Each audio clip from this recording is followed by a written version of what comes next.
ফ্রান্সের মিউনিসিপ্যালিটি যে ইলেকশনটা হচ্ছে, এই ইলেকশনটা একটা সেন্টার, মারিকুরি সেন্টার, এই একটা সেন্টারের সামনে আমি এই মুহূর্তে দাঁড়িয়ে আছি। এখানে ঠিক বাংলাদেশের মতো যেভাবে ভিড় থাকে ঠিক এরকম না, মানুষজন তার গাড়ি নিয়ে আসেন, ভোট দিয়ে চলে যান।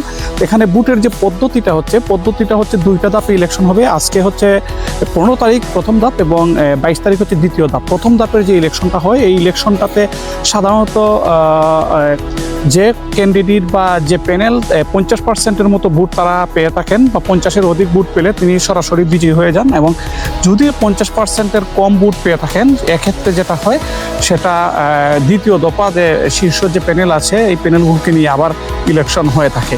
তো আজকে প্রথম ধাপের ইলেকশন হচ্ছে এবং আমরা বুথের ভেতরে আমরা ঘুরে দেখেছি, অত্যন্ত সুন্দর পরিবেশ।